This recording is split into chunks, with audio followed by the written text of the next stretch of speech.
The galaxy was not safe anymore. For months, strange reports came from the outer colonies. Entire stations had gone silent. Soldiers sent to investigate never came back. Some said it was a ghost. Others said it was a weapon gone wrong. But most agreed on one thing. It was a monster that no one had seen clearly, and no one had survived. The Galactic Alliance called it Subject X, a creature of unknown origin. They said it could move through walls, control energy, and kill without sound. No one knew where it came from. No one knew what it wanted. All they knew was that when it appeared, people died. Lieutenant Ray Carter was a soldier, but not like the others. He was calm, curious, and always asked questions, while others wanted to destroy the unknown. Ray wanted to understand it. He sat alone in the military shuttle, reading the latest report. Squad 7 lost. No survivors. Last audio transmission. It's here. It's watching. Glowing eyes.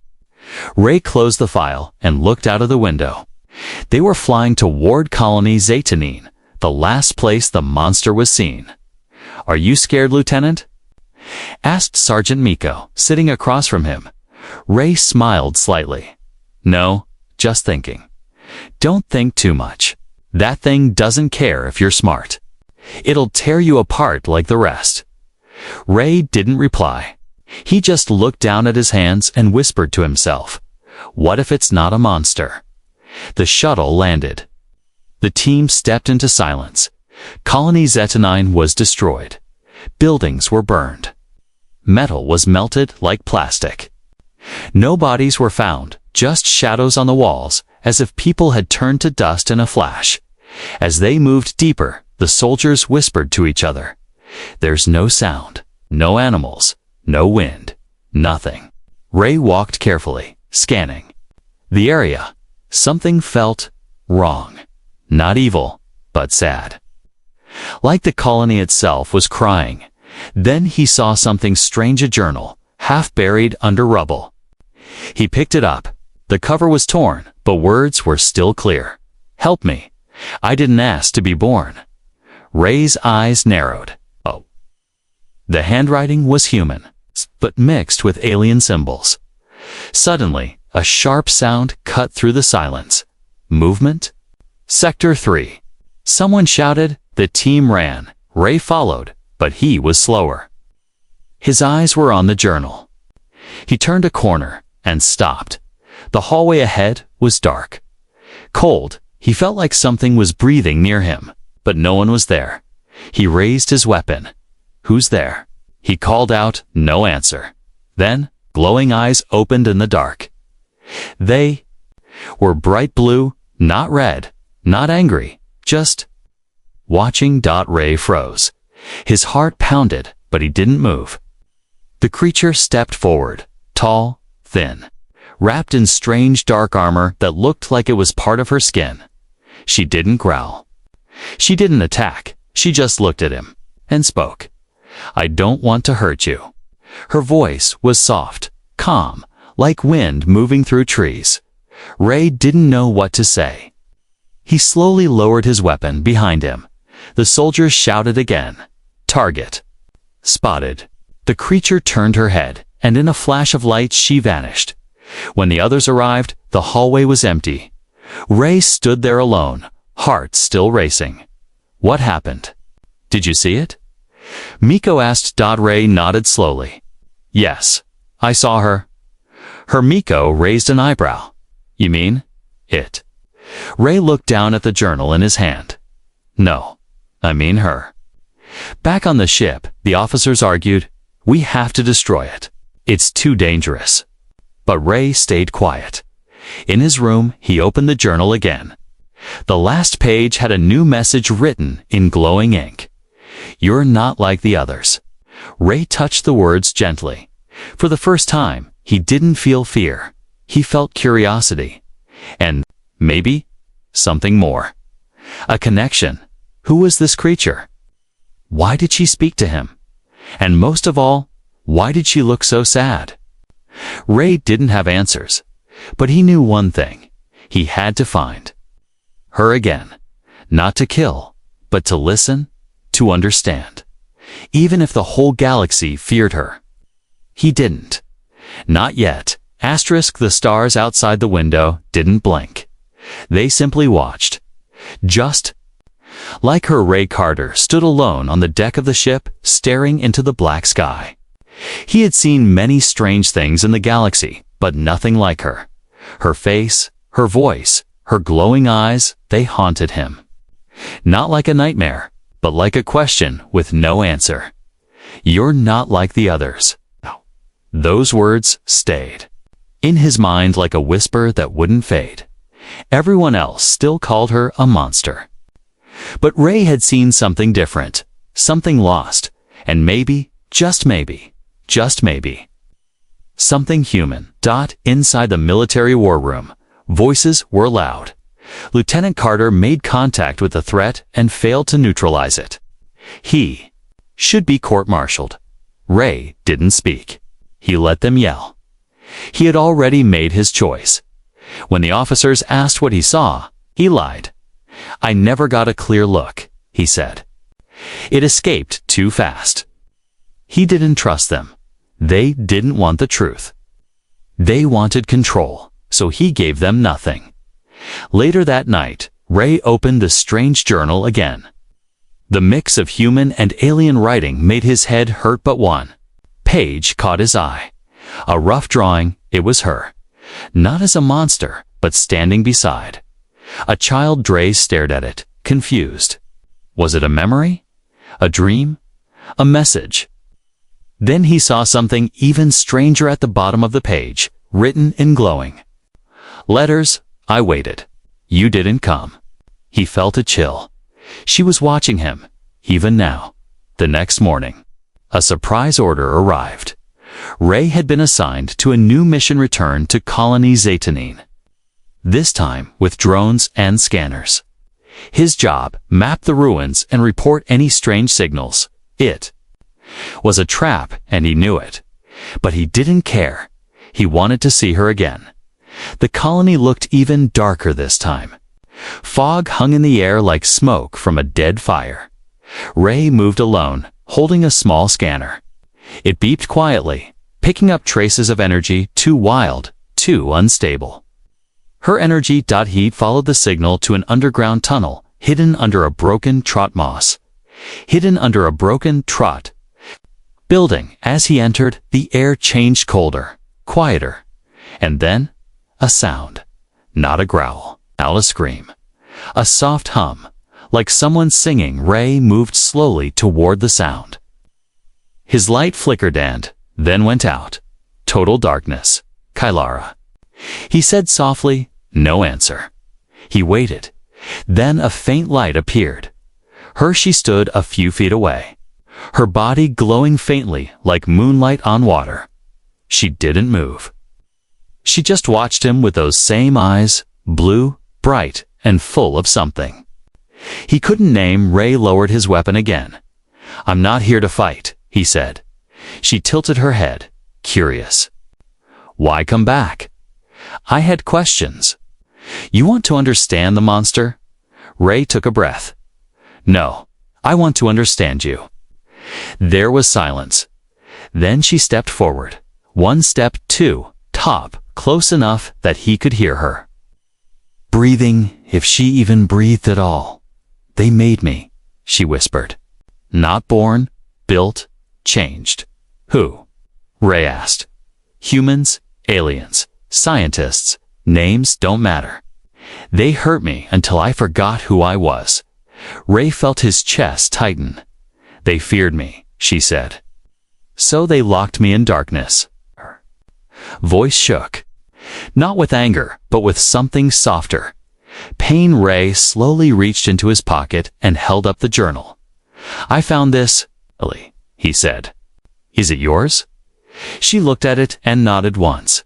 You read it. Some of it, Ray said. There was a drawing. A child. Cholera closed her eyes. That was me. Before the cage. Ray didn't know what to say. I don't want to. Hurt, she whispered. but I was made to destroy. No one is only one thing, Ray said gently. She looked at him, truly looked, as if searching for lies in his voice. You believe that? I have to, Ray said, or I wouldn't. Be here. Another silence. Then, she turned. Come. She walked deeper into the tunnel.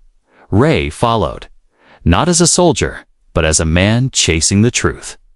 Far above them, in the ship orbiting the colony. Red lights flashed. Command had locked onto Kylara's signal. Drones were being launched. Missiles were being prepared. Ray didn't know it yet, but soon. Both he and Kylara would be hunted, not just by aliens, but by his own people. And this time, it would show no mercy. She had a voice once, not a weapon's voice. Not a voice made for commands or screams, but a soft, curious voice, made to sing, to laugh, to ask, why is the sky blue? To whisper, I'm scared. But they took it from her. Now, deep inside the ruins, Kylara stood before a large metal door. It was old, rusted, and covered in strange alien symbols. Behind it was her past, a place where everything had started on. Everything had gone wrong. Ray stood beside her, silent. The air around her still buzzed with strange energy. It made his skin feel cold, like static before a storm. He looked at her carefully. Is this where they created you? She didn't answer with words. She placed her hand on the door. It opened. With a loud creak, inside was darkness. But Kylara walked in, like she knew the way. The room was round, filled with broken machines and shattered glass. On the walls were old screens, some still flickering with ghost images. Ray stepped closer to a control panel. One screen came to life, playing a recording. A young girl, no older than 12, sat in a glass room. She had glowing blue eyes, just like Kylara. A cold voice played in the background. Subject 12 shows signs of emotional response. Possible instability. Begin memory erasure. Ray froze. The girl on the screen screamed as machines closed around her. The screen turned. Black. Kylara looked away. They called me Subject 12, she said softly. They gave me numbers, not a name. Ray's hands curled into fists. Psst. Why? Would they do this? They wanted control, she said. They mixed DNA from different species, made me stronger, faster, smarter. But they didn't like it when I started thinking for myself, so they tried to erase you. She nodded. They didn't make a monster, Ray said quietly. They built one. Kylara turned to him. I didn't want to kill, but when I escaped, they sent soldiers. I had no choice. Ray didn't speak. He couldn't. There were no words strong enough to answer pain like that outside the building. Hidden in the sky, small drones hovered inside the command ship. A voice spoke over the comm. Target located, preparing strike. But Ray and Kylara didn't know they were deep underground, and for the first time, Kylara was ready to speak her truth. She sat on the floor beside the broken machines. Ray sat near her, listening. I remember my first dream, she said. I dreamed I was on a beach. There were stars, and I was free. Was it just a dream? Ray asked. No, she said. I think it was a memory. Maybe from the DNA inside me. Maybe I was once part of someone who loved the stars. She paused, then looked at him. No one ever listened before, she said. Why do you? Ray shrugged. 'Cause I don't believe what others say. I believe what I see. And what do you see? She asked. He smiled slightly. See someone? Who was hurt? Someone who survived. Not a monster. She looked down at her hands. They glowed faintly, soft blue light pulsing from her skin. I don't want to run anymore. Then don't, he said. Let's show them who you really are. Before she could reply, a loud beep echoed through Ray's earpiece. Warning. Incoming threat. Missile locked. Ray stood up fast. Oh, they found us. Kylara's eyes widened, but not in fear. In anger, they never stop, she said. They always want to control or kill. Ray grabbed her hand. We need to move, now. But she didn't run. She looked at him, calm but firm. No more running. She stepped forward, raised her hand, and the air around her shimmered dot above. Them, the missiles approached. But before they could hit the building, they exploded mid-air, crushed by an invisible force. Ray watched in shock. You stopped them? With your mind, Kylara nodded once. I don't want to fight, but I will protect. Ray's heart pounded. She wasn't just powerful. She was choosing not to destroy, and that made her more human than anyone he had met in years. Far above on the command ship, the officers panicked. What happened? Why did the missiles fail? Unknown force field, some kind of advanced energy manipulation. She's evolving. Back on the ground, Kylara looked at Ray. You still want to help me? She asked. He nodded. More than ever. Then listen closely, she said. She moved toward a broken console and placed her hand on it. Energy flowed from her body. Into the machine, the screen came to life. A map of secret research bases appeared scattered across the galaxy. This is where they made others, she said. Others like you. She nodded. Ray's eyes widened. Kylara. You're not the Fa? Only one. No, she said. And not all of them are peaceful. Asterisk. It started with a whisper, a name spoken in the dark. Not by humans. Not by machines, but by others. Kylara has awakened. And across the stars, those who feared her and those who wanted her began to move. Ray Carter had never seen fear in Kylara's eyes. Not even when missiles fell from the sky. Not even when soldiers chased her. But now, as they looked at the map glowing on the screen, she looked afraid. They're more like me, she said quietly. Some still trapped, some already loose. Ray studied the map. Red dots marked hidden labs. Some were active. Some had gone silent. What happened to the ones that escaped? He asked. Kylara didn't answer. Instead, she touched her chest right over her heart and said, I can feel them. They're looking for me? Why? Because they remember me, she said. And they remember the pain. Their plan was simple. Travel to the nearest abandoned lab. Find proof of the experiments. Share it with the galaxy. Expose the truth. But nothing in this galaxy was ever simple as their ship left the ruined colony. 2 signals followed behind, quiet, cold, and hidden. One was from the Galactic Alliance. The other was not human at all. They landed on Outpost Theta, a frozen moon where one of the secret labs had once operated. The building was dead, no lights, no sound. The walls were covered in ice. Ray and Kylara entered slowly. This place is wrong, she whispered. Ray saw 2 burn marks on the walls, blood frozen on the floor, a message scratched into metal with a sharp object. Let me die free. They moved deeper. Kylara stopped suddenly. He's here, she said. Who? Another one like me, she said. But he's broken. A low growl echoed through the hall. Ray raised his weapon. From the shadows, something stepped forward, tall, twisted, half human, half machine. Eyes red, chest cracked open with wires hanging out. He didn't speak, he just charged. The fight was fast, brutal. Ray was thrown against a wall. Kylara blocked a strike with her arm, then sent out a wave of blue energy. The creature stumbled but didn't fall. He screamed not words, but rage. Kylara closed her eyes. I know you, she said softly. I remember your name. The creature paused just for a second. That second was enough. Kylara moved fast, placed her hand on his chest, and sent out a burst of pure light. The creature froze, then collapsed. Not dead, just... Still Ray got up, bruised, but breathing. Who was that? His name was Ellen. He was the first, Kylara said. They hurt him until he forgot who he was. Can he be saved? Kylara looked away. I don't know.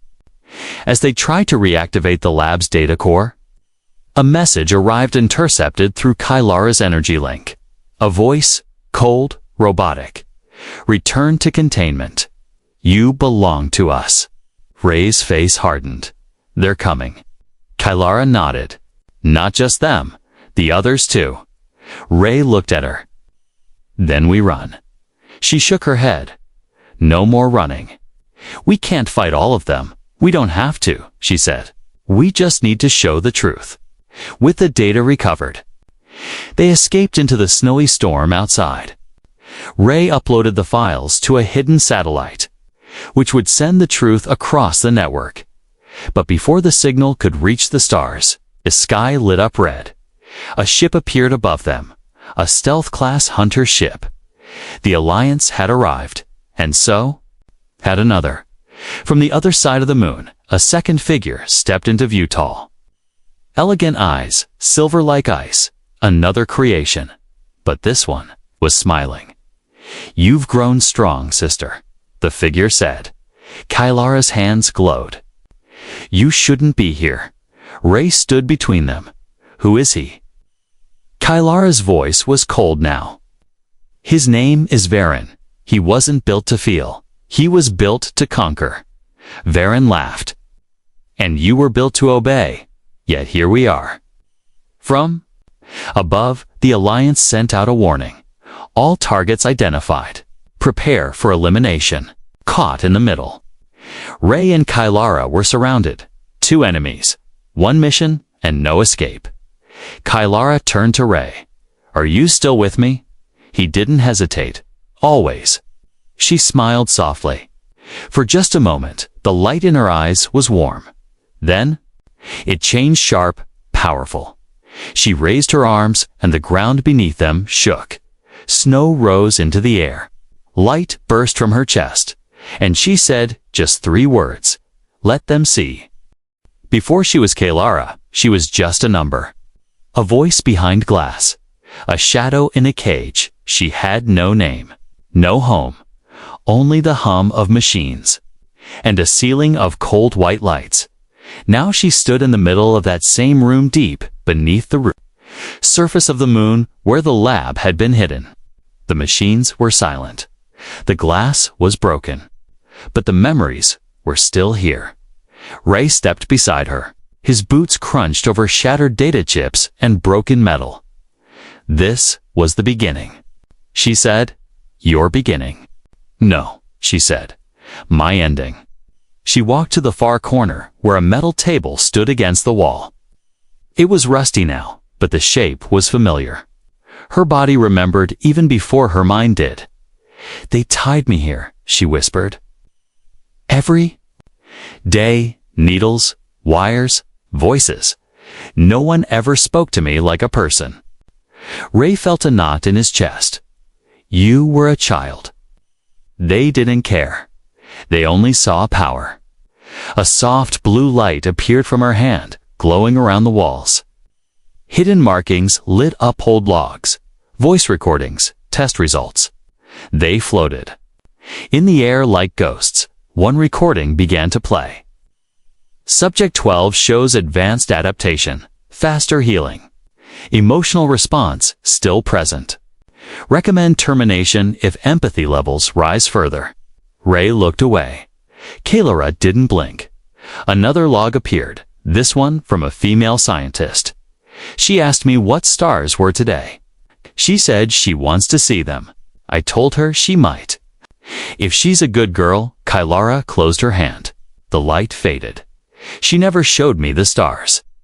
They sat in silence for a moment. Then Kylara looked at Ray. You don't ask what I am. Why? He met her eyes. 'Cause I see who you are. She smiled, but only a little. I want to show you something, she said. She touched the side of Ray's head. A flash. And suddenly, he saw it. A memory, but not his. He stood in Kylara's body, younger, smaller, sitting in a cold glass cell. Outside, scientists walked by without looking. Then one day, someone came. A young woman, kind eyes. Not a soldier. She gave Kylara a small book. A book about stars. They sat together. They talked. It was the only time Kylara ever felt warm. Then one day, the woman stopped coming. They said she had been transferred, but Kylara knew better. She was gone, and the kindness with her, the vision faded. Ray gasped softly, stepping back. "That was your only friend?" he said. Kylara nodded. "I never forgot her," she whispered. "She made me believe the stars were real." Ray took a breath. "They are, and you'll see them. I promise." Kylara looked up. The ceiling had cracked.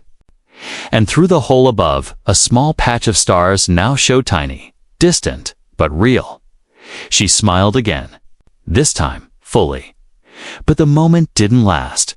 An alarm rang out loud, and sharp Ray checked the scanner. "They're coming, Varen," Kylara asked. Ray shook his head. "Worse.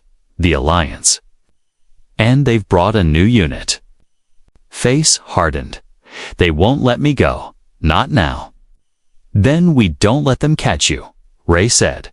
"We fight. Together." Outside the lab, soldiers landed in tight formation, black armor, red visors, weapons hot. But Kylara was all ready. Moving. Ray followed, gun ready. They climbed to the surface. Snow fell like ash. The stars above blinked quietly, watching, and then came the voice loud from a speaker in the air. "Surrender the asset, or be destroyed." Kylara stepped forward.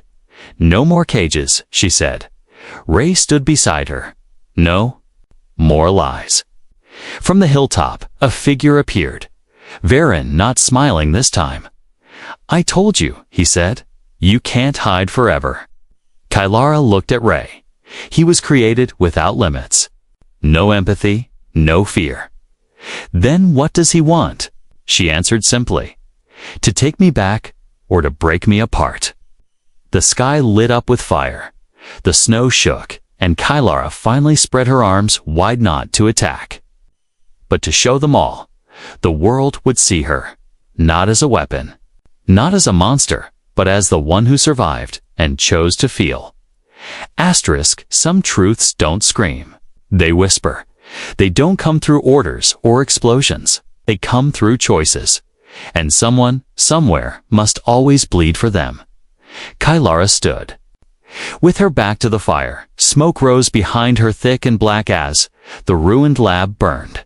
The old machines were gone. The cage was gone. But the ghosts remained. Beside her, Ray was limping, blood trailing down his leg. His arm held a data. Drive small, silver, glowing dot. It held the truth. Evidence of everything, every test, every child taken. Every lie told. It was enough to break the silence of a galaxy, but only if they could survive long enough to send it. Down below, on the white battlefield, the Alliance forces had formed a circle. Hundreds of them, tanks, drones, mechs above. Varen hovered like a shadow in the storm, his silver eyes cold, inhuman. "You always choose weakness, sister," he said. Kylara didn't answer. "You could be perfect, infinite, but you carry him like he matters." She looked at Ray. And then back at Varen. "He does." Varen raised a hand. Ray felt the pressure in his chest, like gravity had doubled. He dropped to one knee. Kylara's energy flared. She caught him without touching him. Varen's voice echoed through the storm. "You cannot protect him and win." She replied, voice clear, "Then I don't win. I live." Ray stood again, breath shaking. "We have to reach the relay tower. It's the only way to broadcast the truth." Kylara nodded. "It's on the ridge half a mile east, but it's guarded." "We'll split up," she said. "They'll come after me. You'll have one chance. Ray hesitated. If we split, you'll make it, she said. He looked at her face, calm, glowing, beautiful in a way that had nothing to do. With her power, she smiled at him and kissed his forehead. I was built to be a weapon, she whispered. But I found something better. What purpose? Then she turned toward the army, alone, and walked. Ray ran. The snow was deep. His leg burned. But he didn't stop behind him. Kylara rose into the air, arms out, eyes blazing, energy crashing like waves. The sky turned blue. Then white. Then gold. Ray could no longer hear the gunfire. He could only hear her voice inside his head. Keep going. Kylara didn't try to kill them. She only blocked, deflected, paused. Every second she bought, gave. Ray another step, another breath. She was light and shadow, and fury and peace. They called her a monster. But today, she was a shield. Ray reached the old Combs Tower, barely holding himself upright. He plugged in the data drive. Lights blinked. A screen asked for a code. He hesitated. Then remembered a number. It was carved into the wall of Kylara's. Cell.subject-12. He entered it. The signal lit up, uploading 5%, 10%. He collapsed beside the console, watching the bar move. Outside, explosions echoed at 43%. The signal cut. Screen. Red dot jam. Ray shouted in frustration. From the shadows behind him, Varin stepped into view. His armor cracked with energy. You were never part of the plan, he said. Ray stood, body shaking. Plans change. Varin raised a hand, but before he could strike, blinding. Blue light smashed through the wall. Ca. Lyra broken, bleeding, burning with energy. She fell to her knees. Eyes locked on Ray. You have to finish it, she said. Ray looked at her then. At the relay, he didn't think. He ripped the energy core from his own suit and jammed it into the console. It sparked. Hissed, then roared. Upload resumed. Varin screamed. Lunging forward, Ray reached for his weapon to slow. Kylara moved, faster than light. She hit Varin with a wave of raw energy, pushing him through the wall, out into the sky. She didn't follow. She'd dropped to the ground, still silent, 100%. The truth was out. Across the galaxy. Screens lit up. People saw the cages. The children. The monsters made in secret. And they saw her, not as a beast, but as a being who chose to protect. When she could have destroyed, Ray crawled to her side. Kylara, he whispered. She opened her eyes barely. You saw the stars. He said. She smiled. I saw more than that. Then her light faded, and the world grew still. Somewhere, far away, on a quiet planet, a little girl looked up at the sky and asked her mother, "Who is that glowing lady on the news?" The mother smiled, a hero. The war didn't end with fire. It ended with a story, not shouted in anger, not forced through fear, but whispered, like a memory returning to light. Across the galaxy, the truth spread faster than any army. People watched. Leaders panicked. Scientists denied. Generals fell silent. But the people, the ones who mattered, saw her not as a threat, not as a weapon, but as Kylara and the human who stood beside her. Ray Carter never gave speeches. He didn't wear medals. He didn't care to be famous. But when the time came, he stood on a simple platform in front of the Galactic Assembly, with a copy of the journal in his hand, the one that had started it all. She asked one thing, he told them, not for revenge, not for power. He opened the book. She asked, why was I born if no one wanted me to live? The room was quiet. Then he looked up, and someone finally answered, you were born to feel, to choose, and to protect. After the signal, People searched the ruins of the moon. They found pieces of the lab, broken weapons, faded files, and at the very center, they found her, but not a body. Just a glow, soft blue, still warm. Kylara had become something. Beyond, not. Gone. Just changed. Her energy was no longer rage. It was peace.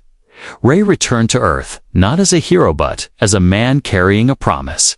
He took the journal to a quiet forest, where no machines hummed, no drones flew, and buried it under a tree. Above that tree, he carved into the bark, to the girl who saw the stars. Every year, people came. Some left flowers. Some left data, drives, poems, or drawings. Some simply sat and looked up. But the story didn't stay silent. Soon, words began to echo in small places, schools, colonies. Across backwater planets and trade stations, kids played pretend, saying, "I'm Kylara." Others wrote songs. A few even tattooed her name on their arms, written in both human and alien symbols. And everywhere Ray went, people would ask, did she really smile? Was she really a monster? Ray always gave the same answer. She was never the monster. The monster was what they turned her into. She just wanted to be someone. Years passed. A new generation grew up without war, without cages, without fear of the dark. Because they remembered that once, human reached out his hand, a so-called monster took it, not to destroy, but to hold on. On the edge of a quiet world, a small museum opened, not grand, not loud, just a glass room. Inside it stood a replica of the journal, a piece of Kylara's armor. And the only photo Ray had ever kept blurry, taken in a flash of blue light. Her face not fully visible, but the eyes clear. Eyes that once glowed with sorrow, now remembered for hope. And sometimes on the clearest nights Ray would sit alone under the stars. He'd look up and speak softly. I kept the promise. No answer ever came. Just the wind and the stars shining brighter than before. But deep in his heart, he always felt it. A warmth, a presence, and a whisper gentle, like a hand brushing across his thoughts. I know.